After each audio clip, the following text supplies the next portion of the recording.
arrive where we are today. Nonetheless, this intellectual history is important to understanding how we've arrived at our ideas that we have today, both scientifically and philosophically.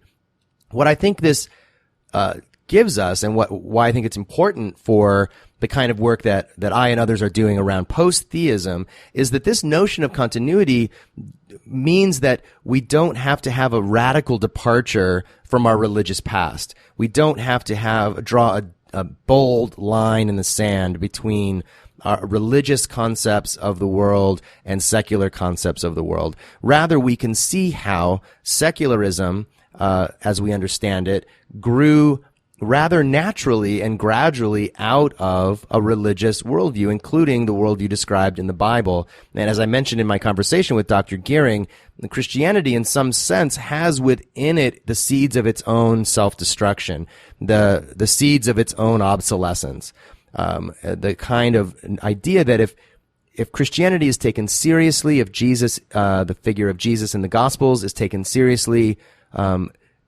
it's a movement that one day outgrows itself and becomes obsolete, which I think is a good thing. I mean, I think any technology or any concept that has ceased to serve its purpose, we can be grateful for it in a way. We can cultivate a kind of gratitude for our history and our past and move forward productively without this kind of radical hostility towards the past and our history. So that's why I think this position that he stakes out, this beautiful, holistic view of intellectual history, can be really helpful for people in the throes of religious doubt and questioning, because it allows us to see where we've been generously and allow for continued growth. So as I looked at my own personal experience, by way of example, I could see quite clearly how my fundamentalist religious views gave way to sort of mainstream evangelical views, which then gave way to progressive Christian views. As my processing of the data of the actual normal world around me influenced my theology, I could see this gradual progression. Today, I see my humanism as nothing more than another progression down that same path, rather than the idea that those stupid, superstitious people in the past had this idea, and we discard that idea completely and somehow have this blank slate on which we write the rules of a secular, a scientific worldview. That the pieces are much more interconnected than that, and we can cultivate a kind of gratitude about where we've come from and people who continue to occupy that space where we used to be, and we can even be collaborative across those lines. So anyway, I think that's a real benefit that we get from the kind of work that Dr. Geering has been doing over the decades. You might have noticed, and I wanted to comment on this briefly as well, a kind of pessimism in his tone. And I really didn't expect that. When I first started talking to him, or had the idea even to talk to him, I sort of expected the conversation to follow a path of, here's where I've come from, here's who I'm really grateful for, and here's why I'm optimistic about the future, and here are the people that are going to carry the baton on to our glorious future. That's not the story that he told at all. And, I don't know why that is necessarily, but I think it's something to pause and think about. It could be that toward the end of his life, he's in a place where he's not as optimistic about the future for personal reasons.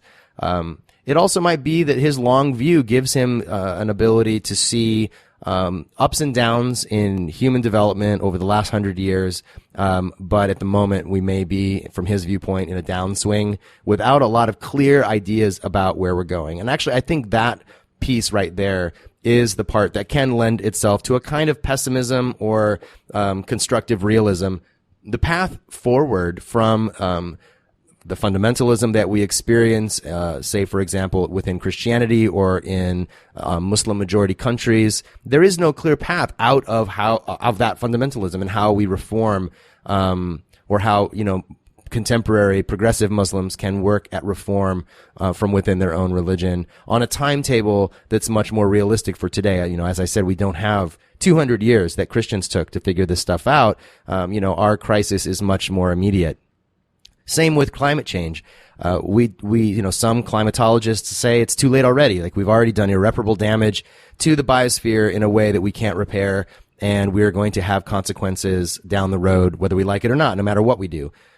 It's hard to always be very optimistic about that. On the other hand, there are constantly new technologies, new scientific discoveries, young people full of energy and optimism and intelligence that are creating new solutions for the future. And in that sense, I find myself remaining somewhat optimistic, cautiously optimistic.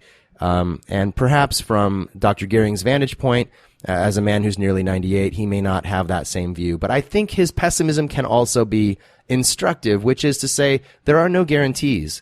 We all have to put our hand to the plow, as it were, and do our part to create the world that both the world that we want to see and the world that we want to leave to our children and our grandchildren.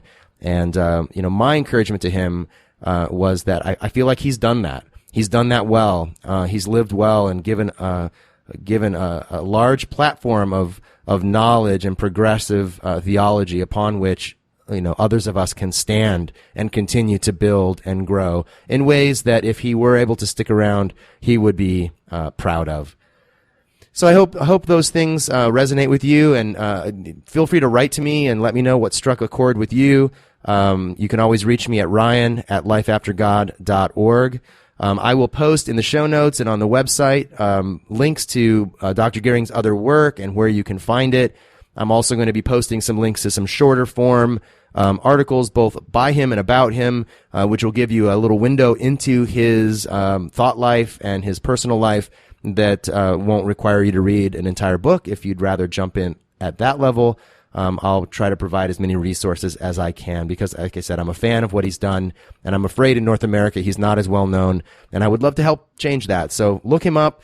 Read. I would highly recommend reading Reimagining God as a good starting place. Also, if you're still in the Christian community, his book Christianity Without God is also very, very important. And I have not yet read Big Bang to God, one of his most recent books, but I am excited to read that, and it's definitely on my queue. So look up his stuff and get into it and share it with your friends. I'm sure that you will be challenged and encouraged.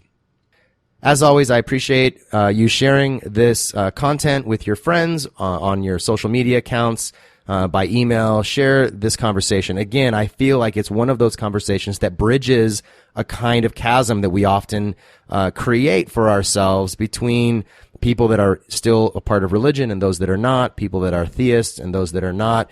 Dr. Geering is a bridge person. He's a person who's still, as he said, involved in a local church, a progressive Christian church that nourishes him, while he is, by many accounts, an atheist, though, as he said, he doesn't use that expression very often.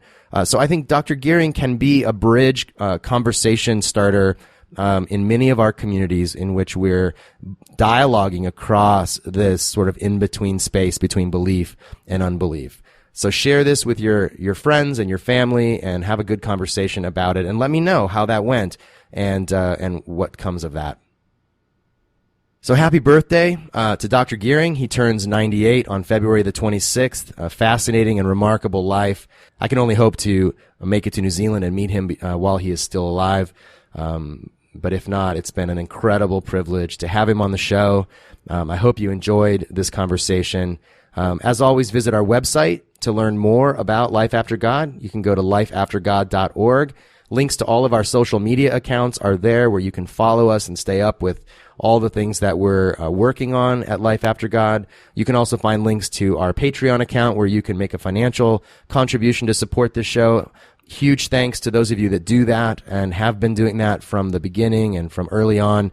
Without your support, this literally wouldn't be possible. And so I'm so grateful to each of you who have made that commitment, and thank you in advance. And for those of you that would love to but just can't right now, thank you for your support as well, for tuning in, for listening, for sharing it with your friends. It means the world to me. Next week on the show, if all goes according to plan, Susan Jacoby, author of the new book, Strange Gods, A Secular History of Conversion, and more exciting guests coming up in the future after that. Until then, be well, and we will catch you back here next week. I'm your host, Ryan Bell, and this has been Life After God.